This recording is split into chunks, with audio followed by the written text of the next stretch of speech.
नमस्कार साथियों, editorial discussion में आपका स्वागत है। आज है 7 जून। अपन इम्पोर्टेंट टॉपिक डिस्कस करेंगे जी फूड सेफ्टी को लेकर, और दूसरा है जवाबदेहिता और ईमानदारी के मध्य में बात की जाती है। अब आगे चलते हैं कि अपन दोनों का संबंध, पहले जो खाद्य सुरक्षा, खाद्य प्रबंधन और खाद्य प्रसंस्करण के संबंध में एक लाइन है, जिसकी पहली भारतीय अर्थव्यवस्था की लाइन है, फर्स्ट पेपर में आता है। दूसरा अपना जवाबदेहिता और ईमानदारी का संबंध है, टू पेपर इथिक्स के अंदर आता है। चलते हैं अपन भारत में खाद्य सुरक्षा की गंभीर चुनौती है। पहले अपन पढ़ते खाद्य सुरक्षा ये क्या होता है ना। खाद्य प्रबंधन, खाद्य सुरक्षा और खाद्य प्रसंस्करण, तीनों का शब्द अपन जानकारी समझे। खाद्य सुरक्षा क्या होता है? फूड एग्रीकल्चर FOA के अनुसार, फूड एग्रीकल्चर ऑर्गेनाइजेशन के अनुसार ये कहता है कि खाद्य सुरक्षा वह स्थिति है जब सभी लोगों को हर समय पर्याप्त, सुरक्षित और पोषण युक्त भोजन प्राप्त होता है। क्या क्या कह रहा है कि हर समय पर्याप्त, है ना, हर जगह पर्याप्त, सुरक्षित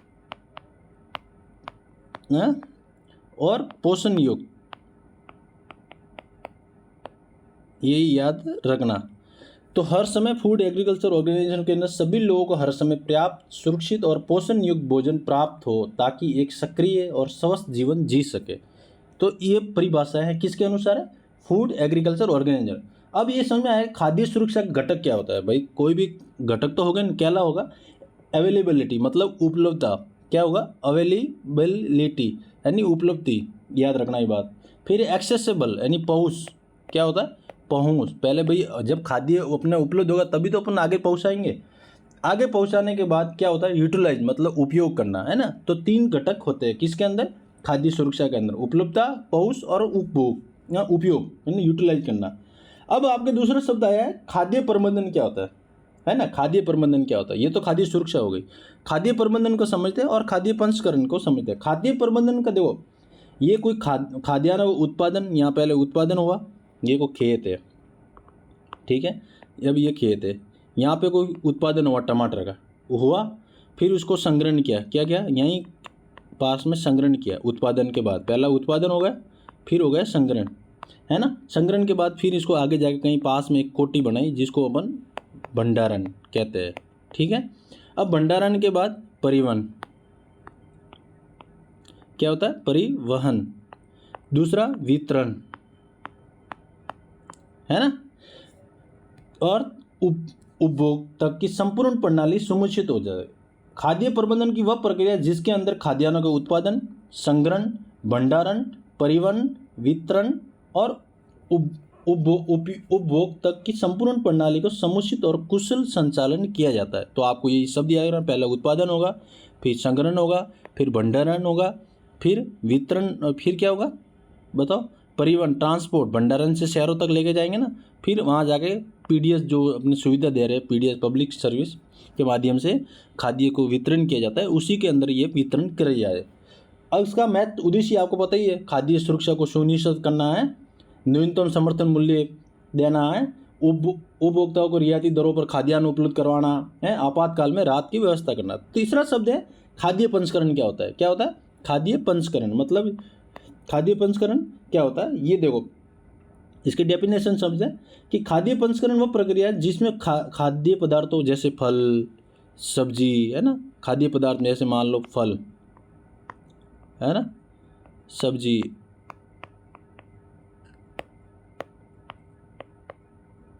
खाद्य फल, सब्जियां,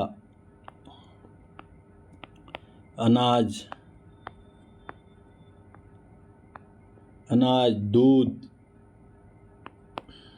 मांस, है ना, आदि को विभिन्न तकनीकी विधियों से इस प्रकार बदला जाता है कि उनकी भंडारण अवधि, पोषण, स्वाद, विपणन क्षमता बढ़ सके। ये क्या है? खाद्य प्रसंस्करण। जैसे खाद्य प्रसंस्करण को दिए अपव्यय करना, यानी खाद्य अपव्यय करना,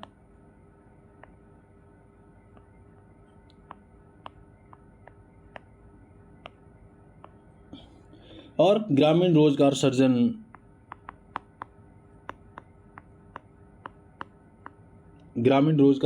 कृषि उत्पादों का मूल्यवर्धन, निर्यात को बढ़ावा देना, पोषण संवर्धन, linking farm to the core, ये सब क्या है? खाद्य प्रसंस्करण के उद्देश्य है। अब आगे चलते हैं कि खाद्य जो सुरक्षा है उसके अंदर जो बात की जाए कि रिपोर्ट के अनुसार, ये 2020 सितंबर की रिपोर्ट है, 19 भारत में बड़ी संख्या में लोग कुपोषण, भूख और खाद्य असुरक्षा का सामना कर रहे हैं। ग्लोबल हंगर इंडेक्स के अनुसार खाद्य सुरक्षा की बात की तो 125 देशों में से भारत का स्थान है 111वां। कितना? 111वां स्थान है। कितना है? 111वां स्थान है, ये याद रखना। अब मुख्य बिंदु की बात की जाए तो खाद्य सुरक्षा की परिभाषा महत्व क्या है? खाद्य सुरक्षा अर्थ सभी लोग हर समय पर्याप्त सुरक्षित पौष्टिक उपलब्ध कराना, ये अपनी परिभाषा पड़ी। सामाजिक, आर्थिक विकास स्वास्थ्य के उत्पादन के लिए आवश्यक है। सामाजिक में आपको पता है, आर्थिक में विकास, रोजगार मिलता है, स्वास्थ्य में अच्छे खाने खाओगे तो भोजन, आपका शरीर अच्छा बनेगा, है ना, ये सब इसकी विशेषता है। खाद्य सुरक्षा के कारण, असुरक्षा मतलब खाद्य असुरक्षा कारण बताओ, तो ये बहुत अच्छा पॉइंट बिंदु है, आपका एक एक पॉइंट पे ध्यान देना। ये खाद्य जो भारत में खाद्य असुरक्षा का कारण बताया जा रहा है। पहला है बढ़ती जनसंख्या और गरीबी। देखो, ये कोई खेत है, मान लो ये कोई खेत है, श्याम बाबू का खेत है, हरियाणा का, मेरे दोस्त की एग्जाम्पल लेते हैं। श्याम बाबू के पास 30 बीघा ज़मीन है, इसने बहुत सारी खेती बोई वही। अब ये खेत के माध्यम पूरा गांव का सप्लाई कर, लेकिन पड़ोसी गांव में उपलब्ध नहीं करवा सकता है, क्योंकि जनसंख्या ज़्यादा है, क्षमता की ज़्यादा है।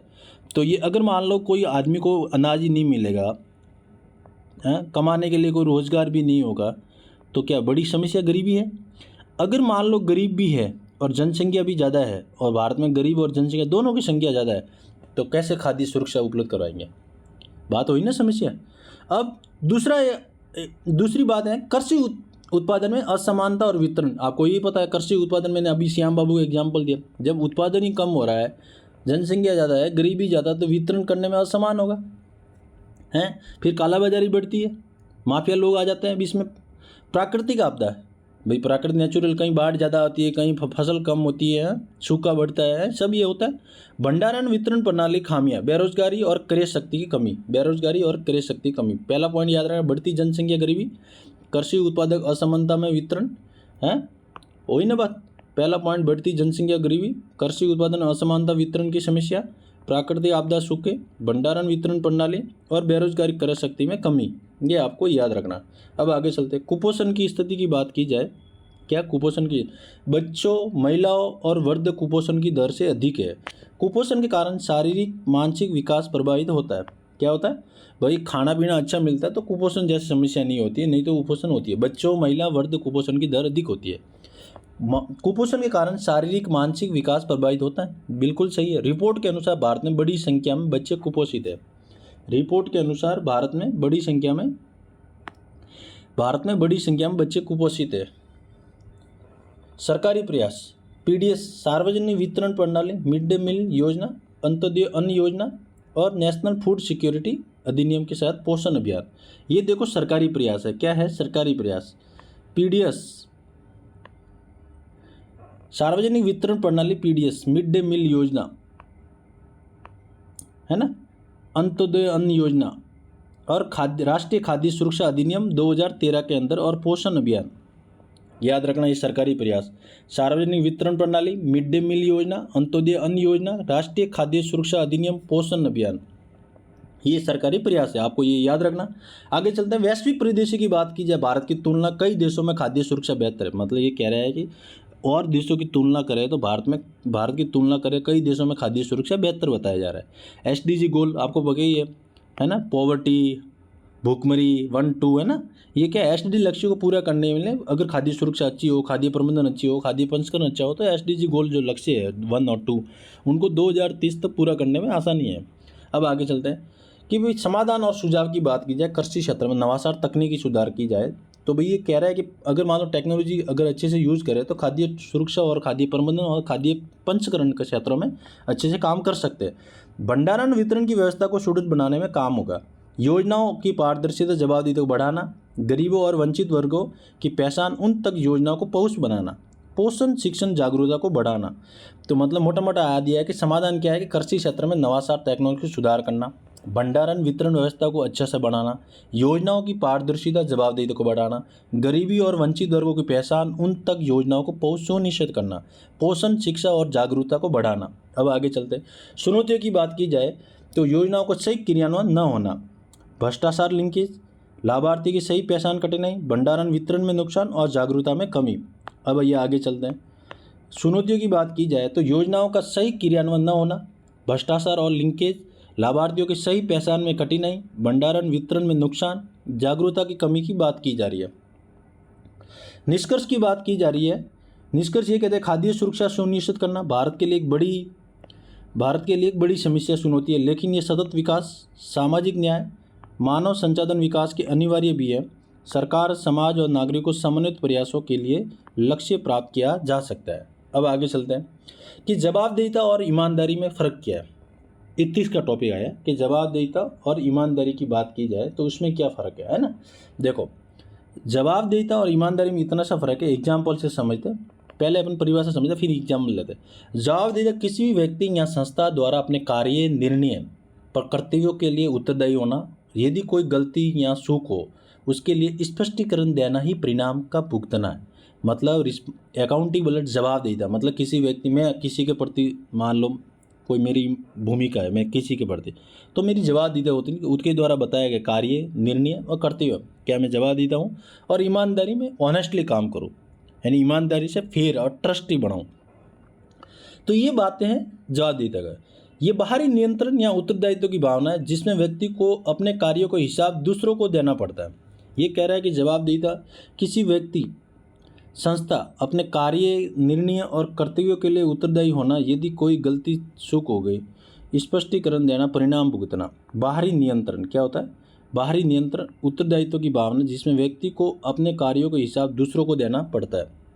अब आगे चलते हैं। उदाहरण के लिए एक एसडीएम द्वारा बाहर राहत सामग्री का वितरण है। एक एसडीएम द्वारा बाहर राहत सामग्री का उदाहरण, मान लीजिए कि एसडीएम ये सुनिश्चित करता है कि सभी पीड़ितों को उचित सामग्री मिले और उसकी रिपोर्ट सरकार को सौंपता है। यदि गड़बड़ी होती है तो जनता, मीडिया सरकार को जवाब देता है। मतलब कोई मान लो एसडीएम है ना, कोई भी आपके एसडीएम है। अब ये एसडीएम साहिबा या साहिब जो भी है, एसडीएम ये सुनिश्चित करता है कि सभी पीड़ित को उचित सामग्री मिले। मतलब इनके द्वारा ये बात कह रहे हैं कि कोई भी अगर सामग्री अपने पास पीडीएस के थ्रू दी जाती है, उसकी रिपोर्ट सरकार को सौंपनी है तो वो उचित मापदंड के आधार पर सौंपे कि कोई पीछे ना रहे। जैसे सतत विकास लक्ष्य के बारे में क्वेश्चन डाला था मैंने कि एसडीजी का उद्देश्य क्या है, कि कोई पीछे ना छोड़े। इसके भावार्थ में आप क्या समझते हैं? इसी के संदर्भ में ये कहा जाता है कि कोई गड़बड़ी हो, जनता, मीडिया, सरकार उससे जवाब मांग सकती है। अब ईमानदारी की बात की जाए तो ईमानदारी क्या कहता है कि ईमानदारी कहती है कि नैतिक मूल्य, सच्चाई और सिद्धांतों के प्रति पूर्ण निष्ठा रखना। ये कह रहा है कि नैतिक मूल्य, क्या कह रहा है? नैतिक मूल्य है ना, सच्चाई और सिद्धांतों के प्रति पूर्ण निष्ठा रखना। इसका संबंध व्यक्ति के आंतरिक चरित्रों को नैतिकता से जोड़ते हैं। आंतरिक गुण है ये, वो बाहरी गुण है। जवाबदेहिता बाहरी गुण है, ये आंतरिक गुण है। ये याद रखना इस बात का, जिसमें व्यक्ति सही और गलत के बीच में समझकर सदैव सही रास्ता चुनता है, भले ही उस पर कोई निगरानी न हो, है ना। ईमानदारी कहता है कि भाई अर्थ है कि नैतिक मूल्यों, सच्चाई और सिद्धांतों के प्रति पूर्ण निष्ठा रखना। इसका संबंध व्यक्ति के आंतरिक चरित्र और नैतिकता से है। आंतरिक गुण जिसमें व्यक्ति सही और गलत के बीच में समझकर सदैव सही रास्ता चुनता है, भले ही उस पर कोई निगरानी न हो। ईमानदारी की बात की जाए, अगर एग्जाम्पल से समझते हैं अपन, ऐसे समझ नहीं आया तो एग्जाम्पल, वह रिश्वत लेने से इनकार करता है। मान लो कोई एसडीएम इस रिश्वत लेने से इनकार करता है, भले ही वो कोई देख ना रहा हो। मतलब मेरा एक कोई दोस्त है, मान लो मैं उनके प्रति ईमानदारी निभाई कि मैंने बिना पूछे उससे बैग से एक पेंसिल निकाली, फिर वो आई तो मैंने उसको वापस दे दी बिना बत, क्योंकि मेरी ये ईमानदारी है कि भाई जब वो थे तब मैंने ईमानदारी से ले ली। वो वापस आए या आई तो मैंने उसको वापस लौटा दी कि भाई ये आपकी मैंने चीज़ उठाई थी, ये वापस लीजिए। तो ये क्या है? ये इंटीग्रेट मतलब ईमानदारी दिखाता है कि पहले आप नैतिक मूल्य, सच्चाई और सिद्धांतों के प्रति पूर्ण निष्ठा रखना। इसका संबंध व्यक्ति का आंतरिक चरित्र और नैतिक है। भाई मैं कोई दोस्ती कर रहा हूँ, किसी से बात कर रहा हूँ, किसी से मिल भी रहा हूँ, तो मेरे आंतरिक जो गुण है ना वही रहेंगे ना। मैं कड़वा बोल सकता हूँ लेकिन मेरे में बात जो आंतरिक सच्चाई, नैतिकता वही रहेगी ना। उसी को बोलते हैं अपन ईमानदारी। आंतरिक गुण जिसमें व्यक्ति सही गलत के बीच में समझकर सदैव सही रास्ता चुनता है। मतलब आंतरिक गुण ऐसा एक ताकत होती है, ऐसी शक्ति होती है, सही और गलत के बीच में समझकर सदैव सही रास्ता चुनता है, भले ही उस पर कोई निगरानी ना हो। भले मुझे कोई पूछे कितने लोग मेरे देखेंगे, कितने घंटे आएंगे, क्या आएंगे, मेरा इससे कोई लेना देना नहीं। मुझे सिर्फ एक अकाउंटेबिलिटी और ईमानदारी के साथ काम करना है। क्यों? क्योंकि अभी तक लोग इसी पैटर्न पे नहीं आ रहे थे। अभी समय आया है पैटर्न का, पेपर का, है ना, कंटेंट का। तो इस पे मैंने अकाउंटेबिलिटी निभाई, है ना। तो मैं आपके प्रति अकाउंटेबिलिटी बना रहा हूँ, डेली लेके आ रहा हूँ। आप भले सुने न सुने उसे मुझे कोई लेना देना नहीं। अगर मैं लेके आ रहा हूँ, ये मेरी जवाबदेही है, लेकिन मैं ईमानदारी से लेके आ रहा हूँ, किसी से कॉपी पेस्ट नहीं करता हूँ, अंदर से कंटेंट निकाल के फिर एडिट करके मैं लेके आता हूँ। क्यों? कि ये मेरी ईमानदारी है। तो मैं एग्जाम्पल दे के इसलिए समझाता ताकि आपको एग्जाम में समझ में आए, और आप जब पेंसिल का उदाहरण हो, कोई दोस्त का उदाहरण हो, ताकि वो याद रहे, तो आपके कंटेंट लिखने में, बातें लिखने में बात है ना। तो ये दूसरा एग्जाम्पल और समझ आता है। यदि एसडीएम बिना किसी निजी लाभ का पक्षपात निष्पक्ष वितरण करता, किसी को भली शायद निगरानी हो, शायद कैमरा लगा हो मत, तो मैं ईमानदारी से काम करता हूँ। आप ईमानदारी से पढ़ रहे हो, कोई आपको देख रहा है नहीं देख रहा है आपकी अकाउंटेबिलिटी है पढ़ना, क्योंकि आपको घर वालों ने पढ़े और आपका जवाब देते हैं मुझे प्रशासनिक में जाना। कोई आपको देख रहा है नहीं देख रहा है, कैमरा लगा हुआ है, लाइब्रेरी है कि नहीं है, रूम में पढ़ रहे हैं, दो कॉलोनी बैठ के 2 मिनट दोस्तों के साथ टॉपिक पे डिस्कशन कर रहे हैं, कुछ भी कर रहे हैं, ये आपकी ईमानदारी और इंटीग्रिटी है। तो मैं इसी आधार पे आपको समझा रहा हूँ ताकि कोई लॉन्ग टर्म याद रहे, है ना, स्मरण शक्ति अच्छी सी बढ़े। मिलते हैं, आप अच्छे से पढ़ रहे होंगे और सेल्फ कॉन्फिडेंस बनाए रखिए, और मिलते हैं नेक्स्ट एडिटोरियल डिस्कशन के अंदर।